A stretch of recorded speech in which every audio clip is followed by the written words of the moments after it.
इस वक्त की बड़ी खबर यह है कि आखिरकार राजद्रोह का जो कानून है उसका क्या होगा।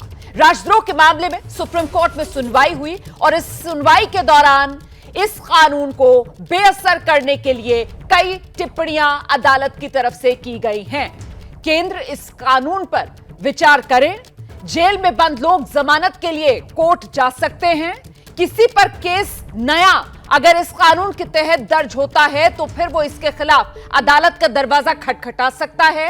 ये वो तमाम बड़ी टिप्पणियां जो अदालत की तरफ से आज इस मामले पर सुनवाई के दौरान की गई। राजद्रोह के मामले पर कोई नया केस दर्ज ना हो, अगर किसी पर कोई नया केस दर्ज होता है तो फिर वो इसके खिलाफ अदालत का दरवाजा खटखटा सकता है। ये बेहद बड़ी और महत्वपूर्ण टिप्पणी जो अदालत की तरफ से की गई है। सीधे आपको लेकर चलेंगे हमारे साथ हमारे सहयोगी निपुण सहगल जो सुप्रीम कोर्ट में मौजूद थे जिस वक्त इस मामले पर सुनवाई चल रही थी। उन्हीं से जानते हैं कि आज की सुनवाई में अदालत की तरफ से क्या बड़ी टिप्पणियां की गई हैं। निपुण,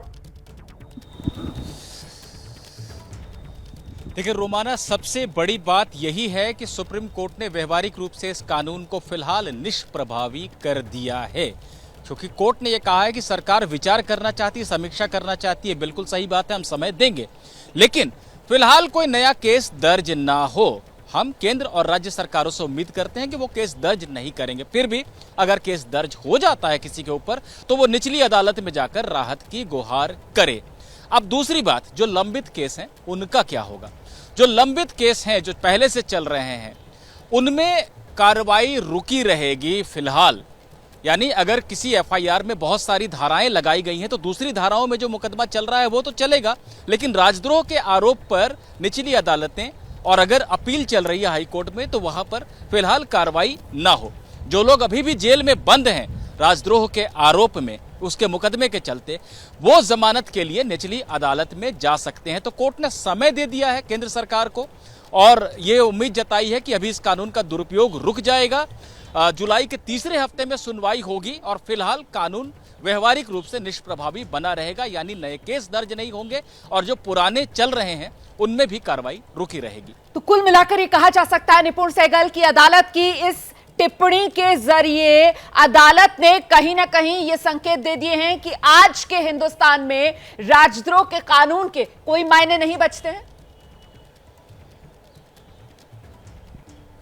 देखिए, निश्चित रूप से कोर्ट ने बहुत गंभीरता से लिया है और कोर्ट ने चीफ जस्टिस जब अपना मुख्य फैसला पढ़ना शुरू कर रहे थे तब उन्होंने सरकार के ही हलफनामे को उठाया और पढ़ा और कहा कि सरकार भी इस बात से सहमत है कि जो वर्तमान परिस्थितियां हैं उनमें इस तरह के सख्त कानून की कहीं ना कहीं जरूरत नहीं है, लेकिन सरकार चाहती है कि देश की एकता अखंडता को भी ध्यान में रखा जाए, तो हम सरकार को विचार के लिए समय दे रहे हैं। तो मौजूदा परिस्थितियों में इस कानून की जरूरत नहीं है, ये कहीं ना कहीं कोर्ट ने बताया। हालांकि कोर्ट सरकार की इस दलील से सहमत है कि देश की एकता अखंडता को नुकसान पहुंचाने वाली चीजें ना हो, उन्हें रोकने के लिए भी कुछ करने की जरूरत है। तो सरकार को सोचने के लिए समय दे दिया है, लेकिन फिलहाल निष्प्रभावी कर दिया है कानून को सुप्रीम कोर्ट ने अपनी तरफ से। आसान शब्दों में अगर मैं आपसे समझना चाहूं तो कुल मिलाकर यह कहा जा सकता है कि जुलाई का तीसरा हफ्ता, तब तक अदालत ने मोहलत एक तरीके से सरकार को दे दी है और किस दिशा में सरकार को आगे बढ़ना चाहिए इसका संकेतों में अपनी टिप्पणी के जरिए अदालत ने रास्ता भी दिखा दिया है। कुल मिलाकर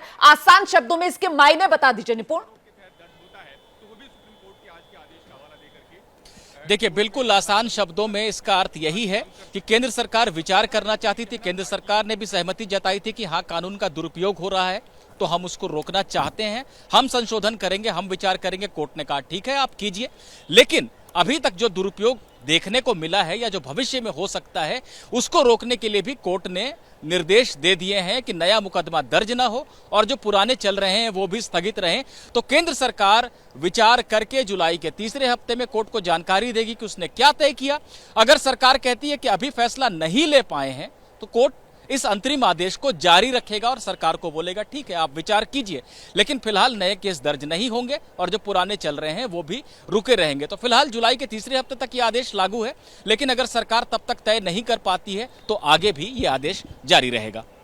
और साथ ही साथ कहीं ना कहीं मनमानी केंद्र और राज्य सरकारें ना कर पाए, इसीलिए अदालत का दरवाजा खटखटाने का, अगर किसी पर इस दौरान यह मामला दर्ज होता है राजद्रोह कानून के तहत, तो उसका भी दरवाजा अदालत की तरफ से खोल दिया गया है। निपुण, बिल्कुल बिल्कुल रोमाना, यहां लोगों को यह समझना जरूरी है कि जब सुप्रीम कोर्ट कह रहा है कि नया केस दर्ज ना हो, फिर सुप्रीम कोर्ट ही यह भी कह रहा है कि अगर दर्ज हो जाए तो निचली अदालत में जाइए। ये दोनों बातें तो विरोधाभासी हैं। ये बातें विरोधाभासी नहीं है। कोर्ट ने कहा जरूर है कि केस दर्ज न हो, लेकिन कानून की किताबों में आईपीसी की धारा 124 से अभी बनी हुई है, तो निचले और वो एक संज्ञेय अपराध है, यानी जिसकी जानकारी मिलने पर एफआईआर दर्ज होती है। तो ऐसा हो सकता है कि देश के किसी हिस्से में कोई पुलिस अधिकारी केस दर्ज कर दे, क्योंकि कानून की किताब में यह धारा है, इसका प्रावधान है। तो अगर ऐसा हो जाता है सुप्रीम कोर्ट के निर्देश के बावजूद भी, तो जिस व्यक्ति पर केस दर्ज हुआ है वो निचली अदालत को जाकर बताए कि देखिए सुप्रीम कोर्ट का आदेश है, फिर भी मेरे ऊपर केस दर्ज हो गया है।